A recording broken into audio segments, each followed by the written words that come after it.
Hi hello నమస్తే welcome to ప్రజా voice. ఎక్కడ చూసినా తెలంగాణ రాష్ట్రంలో రియల్ ఎస్టేట్ పైన పెద్ద ఎత్తున చర్చ మాత్రం జరుగుతా ఉంది. ఒకప్పుడు కేసీఆర్ ఉన్నప్పుడు ఒక రేంజ్ లో వెలిగిన రియల్ ఎస్టేట్ ఆఫీసులు కలకలలాడేది. కాంగ్రెస్ వచ్చిన తర్వాత కక్కా వికలంగా మారిపోయినాయి అన్న చందంగా మాత్రం చూస్తా ఉన్నారు. చాలా పెద్ద ఎత్తున ఎవరిని ఒక రూపాయి అప్పు పుట్టని పరిస్థితి ఉంది. ఎక్కడైనా 50,000 పెళ్లికి అడుగుదాము, ₹1,00,000 అడుగుదాం అంటే మార్కెట్లు లేవు, రియల్ ఎస్టేట్ లేవు. మేమేం చేయాలి? ఒక్క రియల్ ఎస్టేట్ గనుక పర్ఫెక్ట్ గా రాష్ట్రంలో మళ్ళీ ఒక వెలుగుతే, రియల్ ఎస్టేట్ ఒక్కసారి వెలుగుతే అన్ని డిపార్ట్మెంట్లు కాదు అన్ని శాఖలు మళ్ళీ కలకలలాడే ఆస్కారం మాత్రం కనిపిస్తా ఉంది. చాలా హైదరాబాద్ వ్యాప్తంగా తిరుగుతా ఉన్నాము. ఇప్పుడు ఇక్కడ మనం ఎస్ఆర్ఆర్ ఎండి రియల్ ఎస్టేట్ కంపెనీది సనత్ నగర్ లో ఉంటది. ఎస్ఆర్ఆర్ రియల్ ఎస్టేట్ కంపెనీకి సంబంధించింది. ఎస్ఆర్ఆర్ ఎండి శ్రీనివాస్ రెడ్డి దగ్గరికి వచ్చాము. అసలు ఎట్లా నడుస్తా ఉంది రియల్ ఎస్టేట్ వ్యాపారము? మరి సీనన్న మాత్రం రియల్ ఎస్టేట్ వ్యాపారము రాష్ట్ర వ్యాప్తంగా డల్ గా ఉన్నా కూడా మరి పాలకుర్తిలో మాత్రం ప్రజాసేవ బ్రహ్మాండంగా చేస్తా ఉన్నాడు. చాలా మంది విద్యార్థులను చదివిస్తా ఉన్నారు, చాలా మందికి ఇల్లులు కట్టిస్తా ఉన్నారు. చాలా పాత గుళ్ళన్ని చాలా పెద్ద ఎత్తున డెవలప్మెంట్ చేస్తా ఉన్నారు. మరి ఏం జరుగుతుందో ఒకసారి అన్నను అడిగి 4 ముక్కలు అడిగి తెలుసుకుందామని ఇక్కడ దాకా రావడం జరిగింది. నిజంగా రాష్ట్రంలో రియల్ ఎస్టేట్ ఉందా? మరి కంపెనీ ఎండిగా కస్టమర్లు కొనరు కాబట్టి రియల్ గానే ఉందా అని చెప్తాడా? మరి చూసే ప్రయత్నం అయితే చేద్దాం. అన్న నమస్తే. ఎట్లా ఉందన్న రియల్ ఎస్టేట్ ఓపెన్ గా? అంటే బీఆర్ఎస్ హయాంలో రియల్ ఎస్టేట్ చేసిండ్రు, కాంగ్రెస్ హయాంలో రియల్ ఎస్టేట్ చేసిండ్రు. చాలా వరకు నేను మార్కెట్ లో తిరిగిన వరకు ఈవెన్ ఆఫ్ రికార్డ్ లో మంత్రుల నుంచి మొదలుకుంటే కాంగ్రెస్ ఎమ్మెల్యేలు కూడా చాలా దారుణమైన పరిస్థితులకు పడిపోయినాం. రూపాయి పుట్టని పరిస్థితి ఉంది.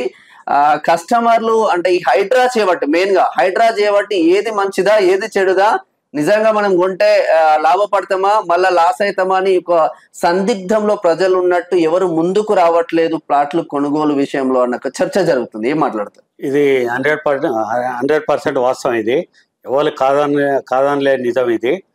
ఎందుకంటే అప్పుడు మనకు ఒక 3 years బ్యాక్ కూడా బాగుండే రియల్ ఎస్టేటు. ఇప్పుడు మనకు ఈ మార్కెట్ బాగా డౌన్ కావడం, మాకు ఇప్పుడు సాలరీస్ ఇవ్వాలంటే కూడా చాలా ఇబ్బంది అవుతుంది. కొన్ని ఆఫీసులు తీయడం జరుగుతుంది, కొంతమంది ఎంప్లాయీని తీసేయడం జరుగుతుంది. ఎందుకంటే రియల్ ఎస్టేట్ బాగుంటే అన్ని రంగాలలో అన్ని సంస్థలు బాగుంటాయి. ఇప్పుడు మీ ఆఫీస్ లోనే మేము కింద నుంచి పైకి వస్తేనే నాకు 60-70 మంది కనిపిస్తా ఉన్నారు ఎంప్లాయీసే అక్కడక్కడ. అదే ఇప్పుడు ఎందుకంటే ఇంకా 100 ఉండే మా దగ్గర, చాలా వరకు మేము కూడా తీసేయడం జరిగింది. మేము ఫస్ట్ మా దగ్గర 600 మెంబర్స్ నుంచి ఈరోజు 200 మెంబర్స్ వరకు కావడం జరిగింది. ఇదే పరిస్థితి ఉంటే 100 మెంబర్స్ ఇంకా తగ్గించుకోవడం కూడా జరుగుతుంది. రియల్ ఎస్టేట్ రంగం మీద అన్ని రంగాలు ఆధారపడి ఉన్నాయి కాబట్టి రియల్ ఎస్టేట్ రంగం బాగుంటే అన్ని రంగాలు బాగుంటాయి. కాబట్టి మెయిన్ రియల్ ఎస్టేట్ రంగం బాగుండాలని ప్రతి ఒక్కరు కోరుకుంటున్నారు. మేము కూడా ఏంటంటే దీని మీద కొన్ని లక్షల కుటుంబాలు ఆధారపడి ఉంటున్నాయి. రియల్ ఎస్టేట్ రంగం ప్రత్యక్షంగా కానీ పరోక్షంగా కానీ, ఈ కన్స్ట్రక్షన్ ఫీల్డ్ కానీ, డెవలప్మెంట్ ఫీల్డ్ కానీ, అంతేకాకుండా దీని మీద ఆధారపడే ట్రావెల్స్ కానీ, అలాగే మనకు రెస్టారెంట్లు కానీ, గోల్డ్ షాప్స్ కానీ, బట్టల షాప్స్ కానీ, ప్రతిదీ దీని మీద రియల్ ఎస్టేట్కు అనుబంధంగా ఉంటుంది. కాబట్టి రియల్ ఎస్టేట్ రంగం బాగుంటేనే అన్ని రంగాలు బాగుంటాయి. ఇప్పుడు రియల్ ఎస్టేట్ రంగం అంటే రియల్ ఎస్టేట్ మీకు కుదేలైంది కదా అని చెప్పి ఎవరు అప్పు ఇవ్వడానికి కూడా ముందుకు రావడం లేదు. అంటే రాష్ట్రం వచ్చిన తర్వాత రేవంత్ రెడ్డి ఎందుకు ఫోకస్ పెట్టలేకపోతుండు? నార్మల్ గా హైడ్రా చేయబట్టి హడలెత్తిచ్చిన పరిస్థితి, రియల్ ఎస్టేట్ రంగాన్ని హైడ్రా చేయబట్టి హడలైపోయిన పరిస్థితి ఉంది. కుదుడు పడే అవకాశం ఉందా అన్న? అసలు ఇక్కడ హైడ్రా అన్నది వచ్చిన తర్వాత మరీ మాకు మనకు పేన మీదకి వెళ్ళి పొయ్యిలా పడ్డట్టున్నది మా పరిస్థితి రియల్ ఎస్టేట్ది. ఎందుకంటే హైడ్రా వచ్చిన తర్వాత కూడా 2 లేఅవుట్లు ఈ మనకు వాళ్ళ మీద యాక్షన్ తీసుకోవడం జరగడం జరిగింది. ప్రతి ఒక్కరిని ఏంటంటే హైడ్రా ఉంది కదా ఎట్లా ఉంటుందో ఏందో అని చెప్పి భయపడుతున్నారు. కస్టమర్ కూడా బయటికి రావడం లేదు. పర్చేజ్ చేయాలన్నా కానీ బయింగ్ చేయాలన్నా కానీ కొద్దిగా భయపడుతున్నారు. ఈ హైడ్రా అన్నది వచ్చిన తర్వాత రియల్ ఎస్టేట్ రంగం కుదేలైపోయింది. ఇది ఎప్పుడు గాడిన పడుతుంది ఏందో అని ఎదురు చూస్తున్నాం. ముఖ్యమంత్రి గారు చొరవ తీసుకొని ఈ రియల్ ఎస్టేట్ రంగాన్ని పరుగులెత్తించాలి. ఎందుకంటే దీని మీద కొన్ని లక్షల మంది ఆధారపడుతున్నారు కాబట్టి గవర్నమెంట్ కూడా మెయిన్ ఆదాయం వచ్చి రిజిస్ట్రేషనే కంపల్సరీ. కాబట్టి రియల్ ఎస్టేట్ రంగాన్ని ఆదుకొని కొద్దిగా దీని మీద దృష్టి పెట్టి ఇది పరిగెత్తించాలి. గత ప్రభుత్వం ఉన్నప్పుడు రియల్ ఎస్టేట్ రంగం 3 పూలు 6 కాయలుగా వర్ధిల్లింది. ఇప్పుడు కూడా ఆ పరిస్థితి తీసుకురావాలని చెప్పేసి ముఖ్యమంత్రి గారిని కోరుకోవడం జరుగుతుంది. కంపేర్ టు అన్న, మీరు ఇప్పుడు ఆంధ్రప్రదేశ్ లో కూడా వెంచర్లు చేస్తా ఉన్నారు, తెలంగాణలో వెంచర్లు చేస్తా ఉన్నారు. ఇప్పుడున్న పొజిషన్ లో విచ్ ఈస్ బెస్ట్ అంటే ఏం చెప్పగలరు?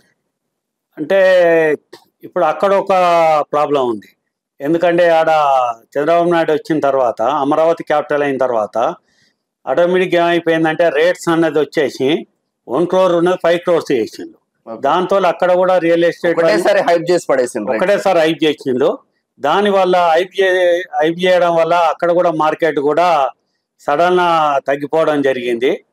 కాబట్టి ఇక్కడైనా అక్కడైనా ఏడైనా కానీ ఇక్కడ మనకు ఆ ప్రాబ్లం లేదు. ఇక్కడికి వచ్చేసరికి మనకు హైదరాబాద్కి కస్టమర్లు కూడా భయపడుతున్నారు.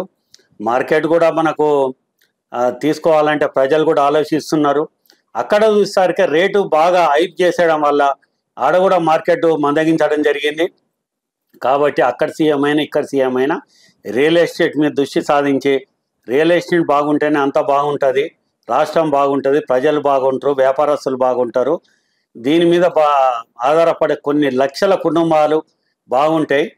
అలాగే నిర్మాణ రంగానికి సంబంధించిన వర్కర్స్ కూడా వాళ్ళ ఫ్యామిలీలు కూడా కొన్ని లక్షల మంది ఉన్నారు, వాళ్ళు కూడా బాగుంటారు. కాబట్టి ఇదంతా దృష్టిలో పెట్టుకొని ఈ రియల్ ఎస్టేట్ రంగానికి అనుబంధంగా ఉన్న అన్ని సంస్థలు బాగుండాలంటే కంపల్సరీ దీన్ని రియల్ ఎస్టేట్ రంగాన్ని ఆదుకోరి దీన్ని పరిగెత్తించగలిగితే అందరు సుభిక్షంగా ఉంటే రాష్ట్రం కూడా అభివృద్ధిలో పరిగెడుతుందని చెప్పేసి మీ ఆశాభావం వ్యక్తం చేయడం జరుగుతుంది. అంటే ఈ హైడ్రా చేపట్టి నార్మల్ గా పెద్ద పెద్ద రియల్ ఎస్టేట్ సంస్థలు ఇటు మై హోమ్ కావచ్చు, అపర్ణ కావచ్చు, చాలా పెద్ద ఎత్తున చెరువులను కబ్జాలు చేసిండ్రు. అందు గురించే మేము హైడ్రాను తీసుకొచ్చినామని చెప్తున్న రేవంత్ రెడ్డి, వాళ్ళ పైన ఎక్కడ కూడా చర్యలు తీసుకోలేని పరిస్థితి. చిన్న చితక ఆ రియల్ ఎస్టేట్ వ్యాపారుల పైన కొరడా జుల్పిస్తుంది హైడ్రా అనే ఒక విమర్శ నడుస్తా ఉంది. అది వాస్తవమే అందులో. ఎందుకంటే ఇప్పుడు ఎవరో చేసిన పాపం వచ్చేసి నీతిగా నిజాయితీగా మాలాంటి వాళ్ళు చేసే వాళ్ళకు కూడా ఇది ఇబ్బంది కలుగుతుంది.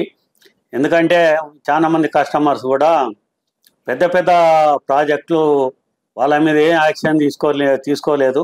చిన్న చిన్న ప్రాజెక్టుల మీద ఎఫెక్ట్ పడుతుంది.